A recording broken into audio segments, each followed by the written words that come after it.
South India shopping mall the wedding మంత్ర సరికొత్త wedding collection south India shopping mall. So basically ఏంటంటే అండి, after నీ surgery అయిన తర్వాత నీ సెట్ అయిపోయిందని చెప్పేసి ఇమీడియట్గా విత్ ఇన్ 1 వీక్లో వాక్కి వెళ్ళిపోతూ ఉంటారు చాలామంది.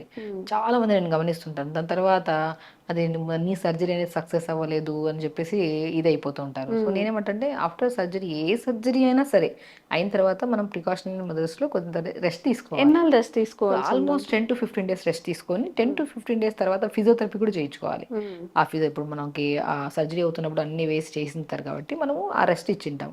ఆ రెస్ట్ పీరియడ్ అయిపోయిన తర్వాత ఒక ఆల్మోస్ట్ ఒక 1 month వరకు ఫిజియోథెరపీ చేయించుకోవాలి. అది ఈవెన్ దో సర్జరీ చేసిన డాక్టర్ సజెస్ట్ చేస్తారు.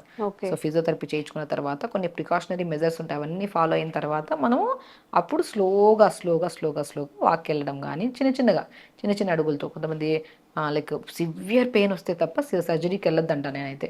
ఇప్పుడు చాలా మంది ఏంటంటే నీ అరగడం స్టార్ట్ అయ్యింది అన్న వెంటనే సర్జరీ పరిగెత్తుకుంటూ వెళ్ళిపోతారు. అంటే ఫ్యూచర్లో మళ్ళీ ఇంకా ఏమైనా అయిపోతుందేమో, ఇంకొక నీ మీద ఎక్కడ అంటే నీ సర్జరీ రాకుండా మనం జాగ్రత్తలు తీసుకునేవి 100 ఉన్నాయి. అవి చేసుకుంటే మాకు నీ సర్జరీ అవసరం లేదు. ఇంకా నీ సర్జరీ తర్వాత ప్రికాషన్స్ అనేవి ఇంకా దేవుడికి వదిలేద్దాం. అందుకే నేనేమంటే చాలా వీడియోస్లో నేను చెప్పాను, నీ పెయిన్ వచ్చింది అంటే సడన్ గా క్రానిక్ పెయిన్ అయితే రాదు. ఫస్ట్ ఒక్కసారి కాల్షియం డెఫిషియన్సీ వచ్చింది అనుకోండి, కర సౌండ్లు వస్తాయి, టక్ టక్ టక్ సౌండ్లు వస్తాయి చూడండి.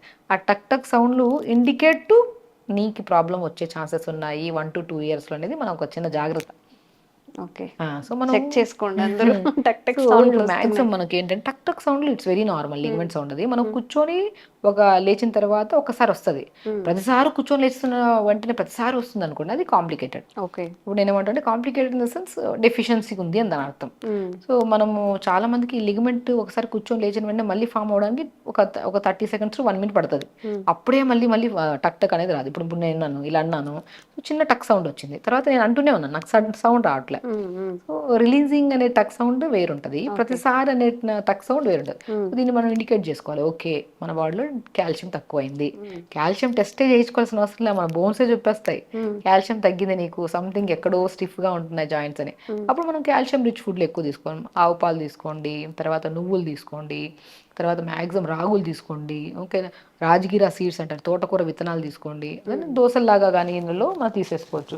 ఇంకోటి ఈ మునక్కాడలు తీసుకోండి, పాలకూర తీసుకోండి, వీటన్నిటిలో రిచ్ కాల్షియం ఉంటుంది.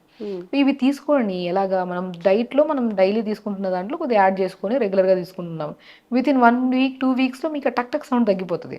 అంటే కాంప్లికేటెడ్ నీ పెయిన్స్కి వెళ్ళడానికి ముందే మనం ఇక్కడ తీసేసుకున్నాం చిన్న హింట్ని మన బాడీకి మనం తెలియజేసుకొని, అరే సంథింగ్ నా బాడీ ఇండికేట్ చేసిందంటే ఎక్కడో సౌండ్ వచ్చింది.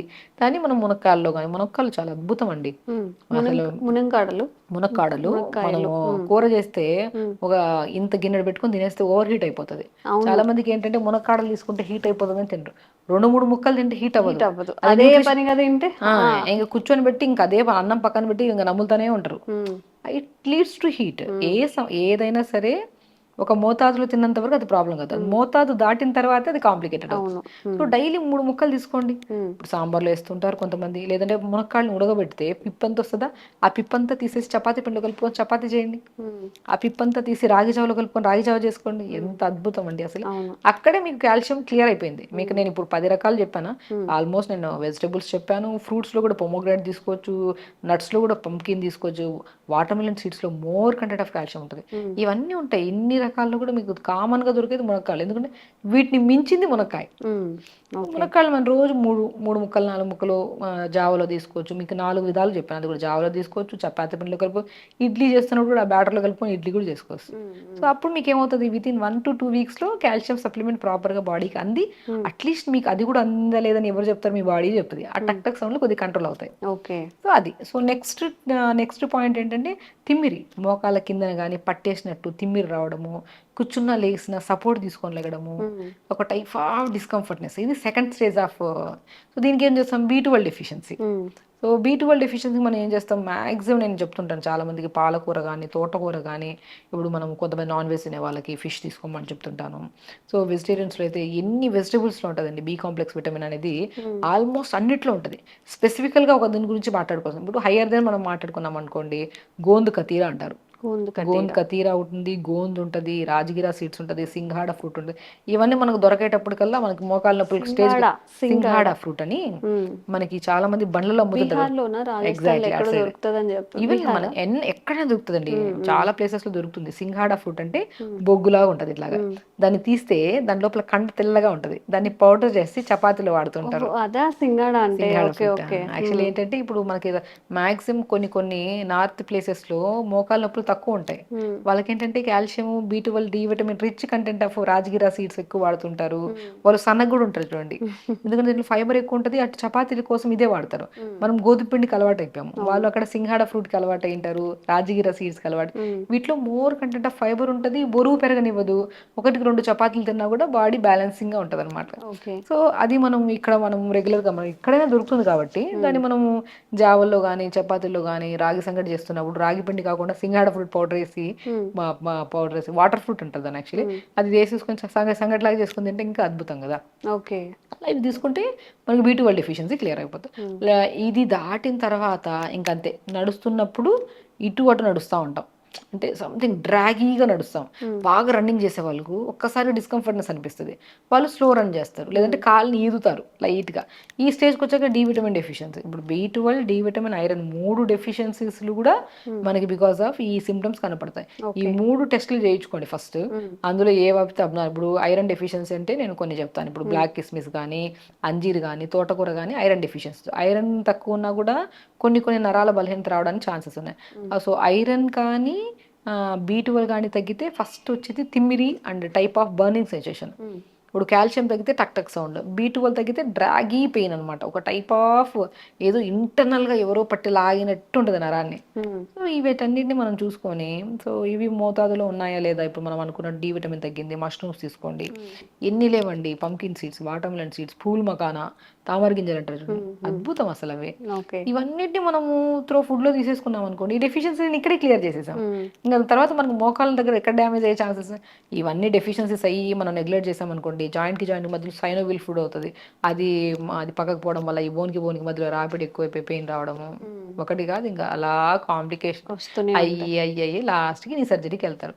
ఆ నీ సర్జరీ అయిపోయిన వెంటనే ఇంకా సర్జరీ అయిపోయింది, మా ఇంటి పక్కన వాళ్ళు ఎవరో సర్జరీ చేయించుకున్న వెంటనే వాళ్ళు గంతులు వేస్తున్నారని చెప్పి గంతులు వేయడం స్టార్ట్ చేస్తారు. ఎవరు ఆఫ్టర్ నీ సర్జరీ తర్వాత మనము మన బాడీ వెయిట్ కూడా చూసుకోవాలి. సర్జరీ అయిన తర్వాత మనం బాడీ మెయింటైన్ కూడా చేసుకోవాలి వెయిట్ ని. హెవీ వెయిట్ పెట్టుకుని సర్జరీ అయిన తర్వాత కూడా మనం విత్ ఇన్ 1 to 2 weeks మళ్ళీ మోకాలు నొప్పులు, ఆ వెయిట్ అంతా మోకాలు చెప్పు మీద పడుతుందా, ఈవెన్ మోకాలు నొప్పులు రావడానికి ఒక 70% కారణం ఒబేసిటీ, వెయిట్ ని కూడా మనం ఆఫ్టర్ సర్జరీ కూడా వెయిట్ ని మెయింటైన్ చేసుకోవాలి. తర్వాత మనం గెంతుదాం, ఒక టైం పడుతుంది. టైం బీయింగ్ లో ఫుడ్ మార్చుకుంటూ కొద్దిగా ఫిజియోథెరపీ చేసుకుని ప్రికాషనరీ మెజర్స్ తీసుకుంటుంటే ఆఫ్టర్ సర్జరీ తర్వాత ఇంకా లైఫ్ టైం పెయిన్ రాకుండా కూడా బ్యాలెన్స్ చేసుకోవచ్చు. చిన్న ప్రికాషన్స్ తీసుకొని చేసుకోవాలి. అండ్ ఎవ్రీడే నేను ఏమంటాను, నువ్వులను కానీ ఏదైనా ఉంటే జాయింట్స్ అప్లై చేసుకోండి. నొప్పి వచ్చినప్పుడు కాదు, నొప్పి రాకముందే మంచిగా మోకాలకు అప్లై చేసుకోవడము, అరికాలకు రాసుకోవడం ఇవన్నీ చేస్తే, so prevention is better than cure అంటారు. సో మనకి మనం వచ్చిన తర్వాత క్యూర్ చేసుకునే పద్ధతిలో కాకుండా ఫస్ట్ ముందు నుంచి ప్రికాషన్స్ తీసుకుంటే బెటర్ కదా. ఇలా మెయింటైన్ చేసుకుంటుంటే ఏ సమస్య రాకుండా మేనేజ్ చేయొచ్చు. ఫస్ట్ మీరు ఒబెసిటీ తగ్గించుకోండి.